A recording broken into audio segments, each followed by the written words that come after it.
What's happening? Andy here. I am joined today by Anthony Bishop and Steve Tarpley. We are talking global office out of the Bay Area in California. How are you guys? Good morning. How you doing, Andy? Good Thanks morning for to you. Good afternoon to me. Snowy and cold here. That's how I'm doing. How's everything out in San Francisco area? well, no snow, but it's cold. It's 36. cold. It's cold. Well, I know it's a little cool. I was just out there. You guys were kind enough to again invite me out to your customer event. Um, Before we talk about that, why don't we little background? Anthony, tell us who's Global Office. I think I think the name kind of encompasses really what we are. We're a privately owned company out of the Bay Area that has a global outreach for our customers. But I think with our name, I think the important thing is what we encompass from our vision of giving back to the community, and our sustainability efforts for the planet. So And you've got multiple offices, right? So the office that you're in now, San Francisco, the one I visited, that's the main one, but international, you're in London. And then I think you have a couple others. Were they in California? I can't even remember at this point. Where are the other offices?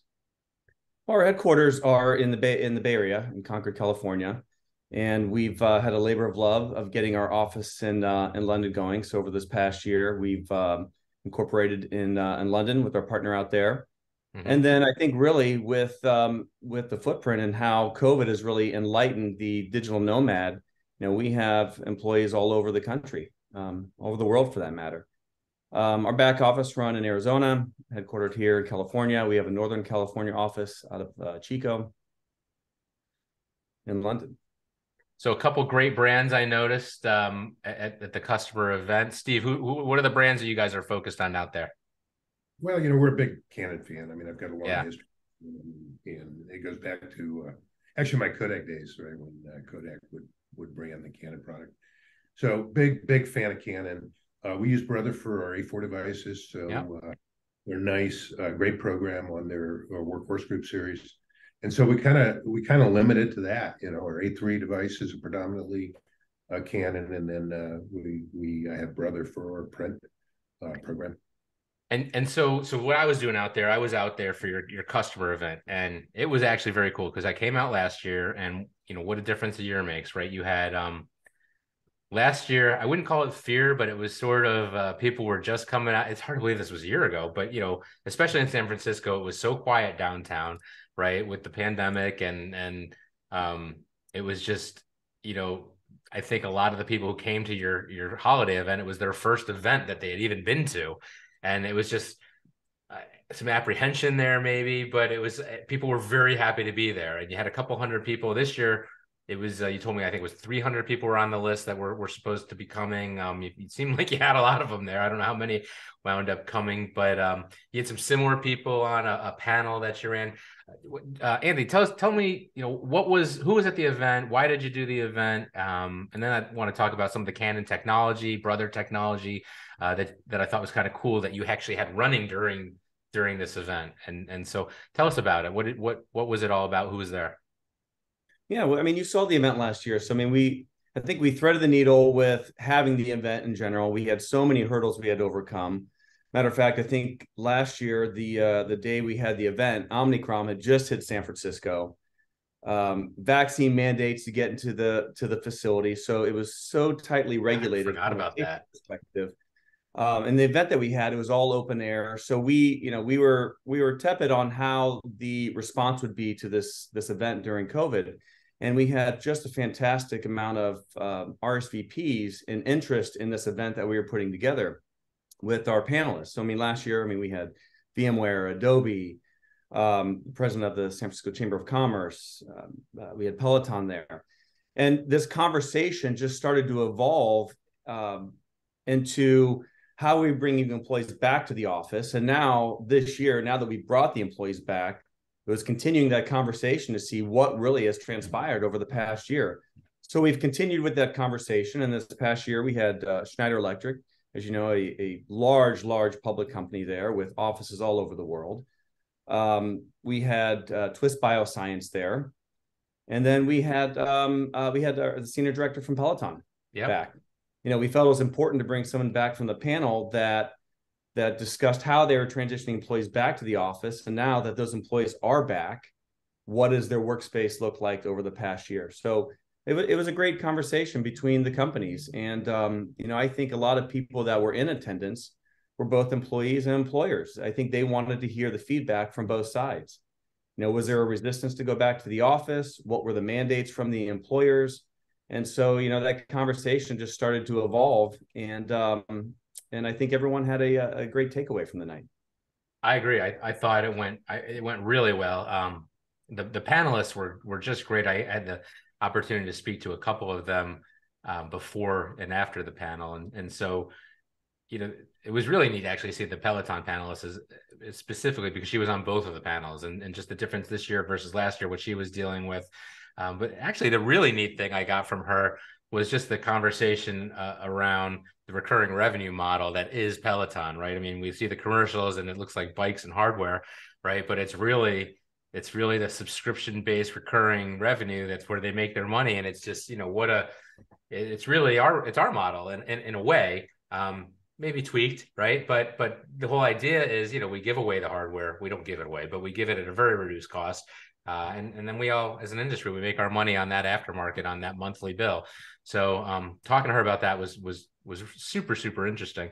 And then running around the whole show, and I can't wait. I'm going to have in my description for this interview, I'll have some other photos and maybe even a couple videos of what was really going on there. But you had two things going on. We'll start with Brother, because we can talk about that, I think, a little more quickly. You had them last year. And so your registration process with their label printers, you came in, you tell us the process. I'm going to put pictures on there that people will be able to see it, but I'll let you describe it. It was very cool. Sure. Yeah. We've done so many events over the years, and you're either handwriting names, you're allowing customers to write their own names as they walk in. There's a badge that they're putting on themselves. It never goes well. You never know the attendees that are there, and then you don't have a good way to follow up and capture the post analytics from the event. So we really talked to Brother. They gave us some recommendations on how to really engage with our audience prior to the event and then after the event. And so we used a software called Splan to collect all of the data, all of the RSVPs that were coming. We used Brother technology to integrate with that. And so everyone received a QR code prior to coming to the event. They walked up, scanned the QR code, and their name, their company, printed out on a Brother printer. They checked in within 20 seconds, and they were into the event having a cocktail or an appetizer. So yeah, it worked. It actually worked. It's always, I'm sure you have to hold your breath when you set these up, and especially when you've got, your technology on the line. Like, this is what we do, and you don't have that much time. I laughed at the go time that you guys had right before everything, where everyone was setting up, setting up those kiosks for the label printers, and the Canon people were setting their technology up. That was really fun because you had a whole team from Canon setting that up.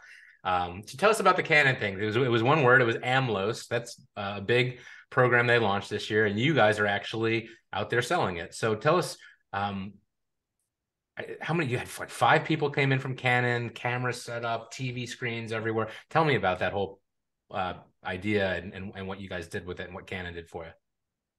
Well, as you know, they have the AMLOS software, which is a hybrid it's a collaborative tool for the hybrid workplace. And so we felt, what better way to showcase that than try to run it at the event. And as you know, it's mostly meant for workspaces, conference rooms. But, we had to stretch that out and make it a little bit more complicated for Canon to run it in, essentially a nightclub setting. So and it did. It totally did. It was fantastic. We have an auction that we run for the event, and all proceeds go to charity, and we match those donations. And we said, how cool would it be where we could use the AMLOS software to broadcast the panel discussion online, and for those that were in the back of the room that really couldn't maybe hear or see as well. And then we used it to run the auction that evening. And it was just a fantastic way to slowly integrate that software into what we do. And I'm sure everybody was stressed out. We had 40 minutes to get the cameras working, the sound system up and running, the Brother technology. So everything that had to go in place. We really had 40 minutes. It was like the halftime show. It was wild. It was wild. That Canon thing is so cool. So it's one camera. It's not a normal camera. It's a 360-degree camera, I think. And they place it somewhere inconspicuous, and it captures everything in the room, everything. And there are some hand signals that can be used to actually have it zoom in, excuse me, on some of, on whatever you might be showing. So if you're giving a presentation, you do one of their archaic hand signals. I can't remember exactly how they did it, but then all of a sudden from behind the, you'll see from behind the screen from, when you're watching the display, you'll see that zoom on whatever they're talking about. So it's just, but the rest of that camera is it's still filming everything else going on. So just, it's one of these things you need to see to understand how cool it is. And we'll put some photos into into this as well. Maybe some video if I have any of that. It was really just a great night. You raised, how much was it? It was thousands. How much did you guys wind up raising? Well, I mean, the numbers are still coming in because we had a GoFundMe page that we set up. You had two charities. We had two charities, the Boys and Girls Clubs of San Francisco, and then we also did the San Francisco Marin Food Bank. Very cool. Very cool. Right around Christmas time, you can't beat it. So I remember seeing a number that was over 10,000. So I'm just going to leave it at that. I think it's probably a lot higher at this point. I actually had you guys on because we had a good conversation over cocktails about an industry trend, and it's only taken us 10 minutes to get to it, but here we are. We can finally talk about it. Steve, I want to start with you. You've been a little quiet. I'm going to give you something to talk about now. So hiring, right? Hiring is is something that we've been doing research in this industry for, I mean, my dad started this company in 74, and one of the issues copier dealers have had since he started doing this job is HR, is hiring, retention, and just being fair to your employees, right? And one of the things we talked about was the difficulties in our industry with people moving around, right? They get trapped. Why don't you talk? I think that's a good way to start. So, Steve, why don't you talk about that a little bit, and we'll follow up with some questions on that. Yeah, no, I know it came up at the night of the event, Annie, and so I appreciate you circling back to it. My pet peeve has been, different practices in our industry. I love our industry, but over the years, there's been certain things that tend to get my goat. And my current complaint, I guess I would say, is the reaction of the competitors, the sense that they own the employees, and particularly, the more talented employees.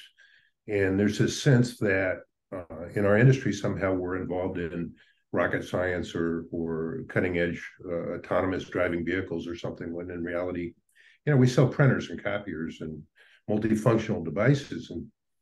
And so invariably, if you build a better opportunity for a prospective employee, these employees want to look at these opportunities, and time after time, competitors feel like somehow they own the employee, and they try to hold them to non-competes, or in many cases where non-competes aren't legal, like in California, they try to make a confidentiality agreement or a trade secrets agreement fit the bill to look like a non-compete. So very frustrating. Well, it's encouraging to see in California, our new district attorney of California is not tolerating any of that.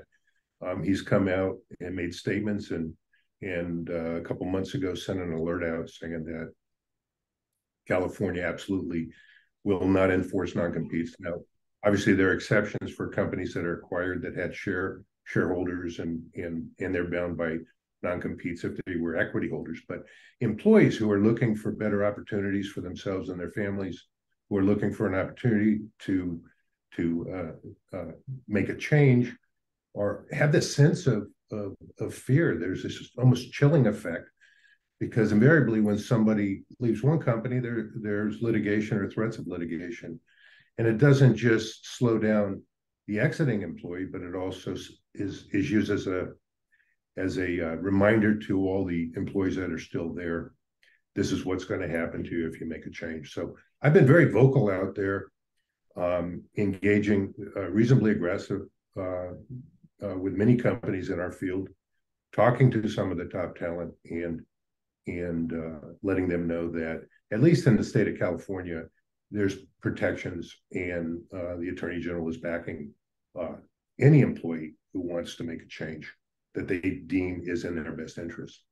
Now, This has been this has been an industry issue forever. And I started my career in sales, and I've seen this. I've been on this side of it, and I have friends who are still selling and are out there in the field, and they get trapped by this, right? They'll be working for a company that makes changes to the comp plan. Fair enough. But if you're going to change my comp plan, I'm probably going to go look somewhere else. But they get down to the final interviews, and then when it comes to the push comes to shove, it's always the same thing. We want you, but we're not going to court for you, right? And you are in a very liberal state as far as those regulations. There are other areas in the South, the Midwest, in New York, they're pretty good about letting it go, but it's no guarantee. And even New Jersey, some of the more liberal states in the East, I know, these guys get stuck, and the company won't let them out, and the company they want to go to isn't going to pay legal fees, to fill this territory and take this to court, where they may wind up spending thousands, tens of thousands of dollars, if not more, to bring on one person, when they could just fill that spot with somebody else much easier, maybe less qualified. But it's killing the careers of these guys that want to make a move. And when you say it's not fair, you're right. There is another side to this, though, and I do understand, that a company wants to be protected. A company like you wants to be protected. You don't want to have your ace, your best sales rep, turn around and go to your biggest competitor, right?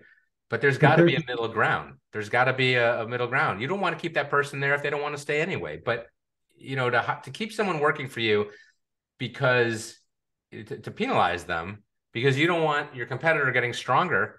I guess that's a competitive thing to do, but it's not a good thing to do. It's not good for the person. It's not good for your company. It's not good for your own morale. Where do we go from here? What do you do when you have a person that wants to leave and they're going to go somewhere else? How do you handle that?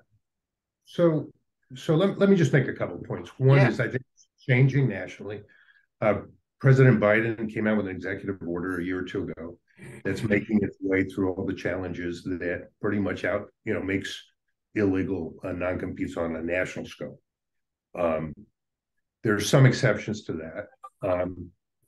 But they recognize that labor is a market unto itself. If you're a talent and you're good at what you do, you should be able to market that talent across all available spectrums without fear of retaliation or litigation.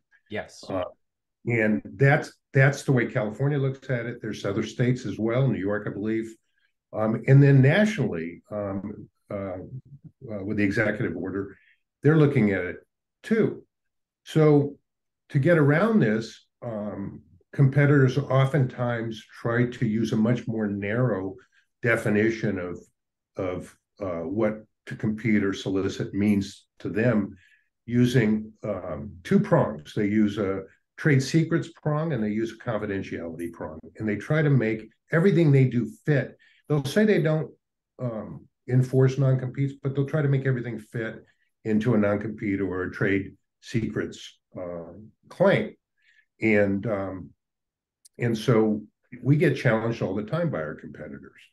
My position is this: when I talk to a senior salesperson, or even in some cases technicians, I remind them of their responsibility, their ethical responsibility to their current employer. I let them know that they can't double deal while they're still there. I let them know they can't print out confidential information to use, to their gain in the future or the company's future. If they have deals that they've closed while at that employer, they can't unhook those deals. They leave them behind. But then I say that I'll indemnify them. I'll defend them. And I will go to litigate for an individual. And I'll do multiple individuals and different litigants as well. Because I think, and we saw this back in the Icon days. I don't know if you remember, Andy, but it was. Yeah, I was at Icon. That's where I started. So Icon's practice for many, many years was automatic litigation the minute a sales rep left. And without it didn't matter on the fact pattern. It was just a instinctive reaction to teach a lesson to everybody. Yep. They did it for years. Xerox did it quite aggressively for years. Interestingly, we hired a Xerox sales rep, and we did not get litigation threats from Xerox. So I'm wondering if maybe it's played out so many times in the course there's enough precedent that Xerox has lost its appetite for the battle. Or maybe you're just, you're being in California, maybe they just don't want to, like you said, lost their appetite, at least in your market. Maybe they're turning the corner, Xerox, from attacking people, from moving into their, moving into a new role, new opportunity. Potentially. It's tough. And I think, to us as an independent dealer, in looking at the acquisitions and the roll-ups of the private equity around the country, I think we count 5 major private equity plays going on around the country.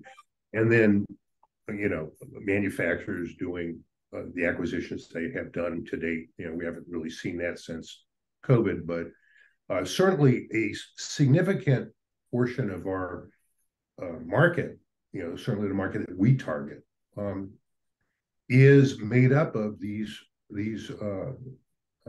large consolidated dealerships. And we see this as an opportunity, almost like a vacuum forming, because there's a certain group of employees that can't work under corporate,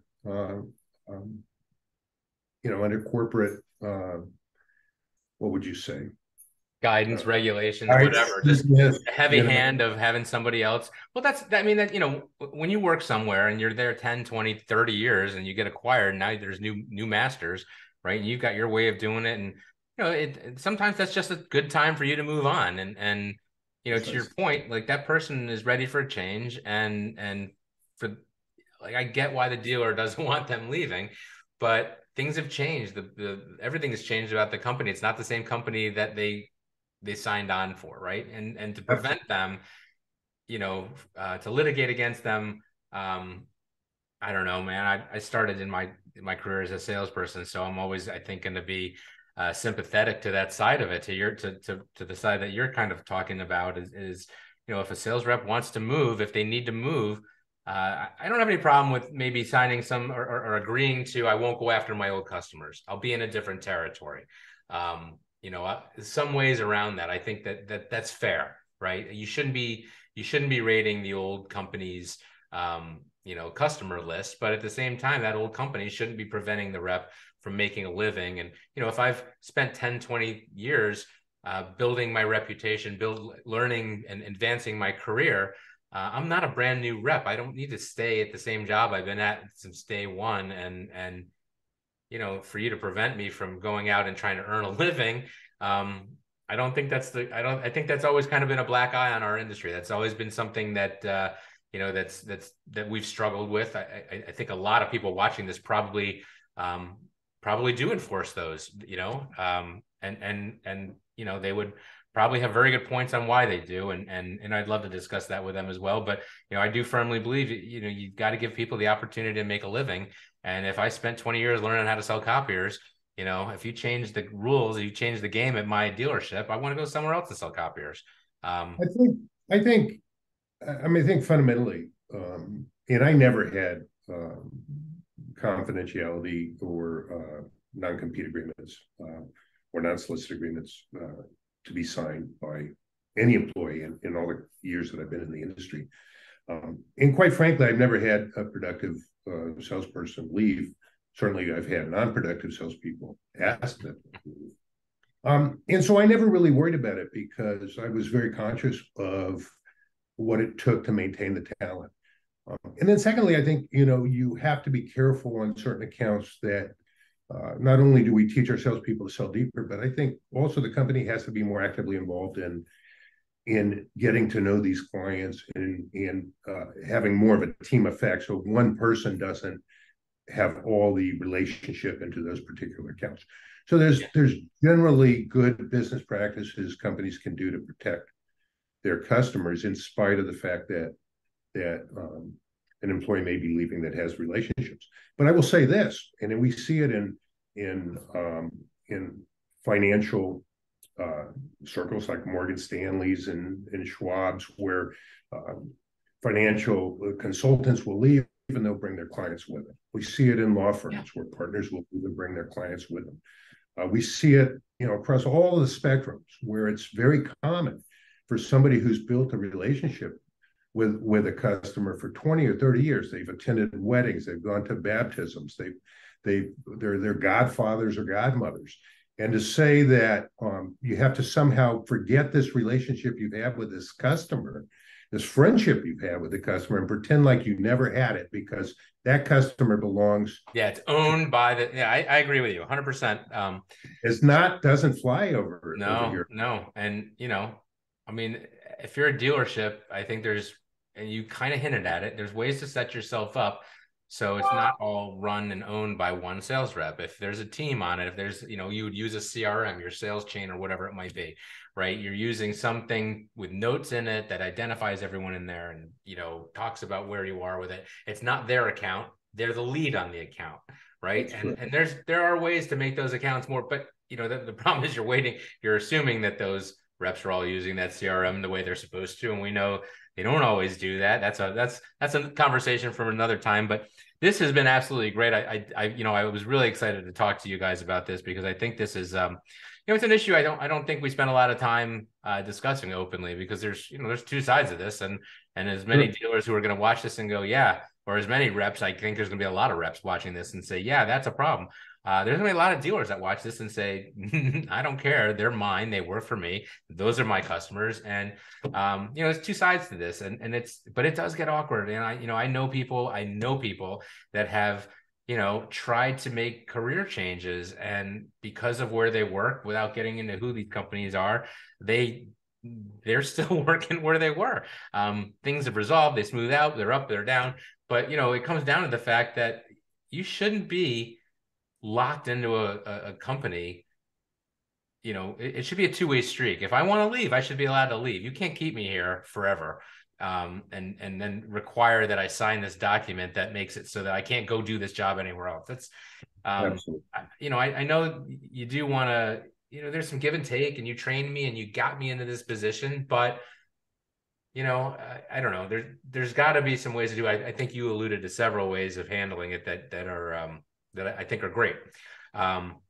It was awesome seeing you guys down at the event, and I always love doing that. I hope you're serious about doing the next one in London. I will see you there. If not, then San Francisco is always wonderful. It was just perfect weather, man. When I post these pictures, for those of you who are still watching this after almost 30 minutes at this point, we're running a little long. The pictures from this event are just stunning. Like these guys put on a great event and for their customers. They have some great information and share some some customer stories with that panel. And then they raised, thousands of dollars for some charities. So kudos to you guys. Great catching up with you. Last shout out, Steve, I'll let you start. And then Anthony, why don't you you finish? Steve, any last hellos, goodbyes, advice, anything you want to say? No, we could talk for hours, Andy. I mean, you've been in this industry as well as us, but I really appreciate you taking the time and having this chat with us today. Always great seeing you. Anthony, how about you? No, I agree. I mean, we always love your posts. We love listening to the interviews with the with the other peers in our industry. So we thank you and we appreciate you attending the event. So it was great seeing you. Awesome seeing you guys. Have a great I guess this is the fourth night of Hanukkah tonight. Merry Christmas this weekend for all of you celebrating that. And we will see you guys in the new year. Have a great holiday, guys. Happy holidays.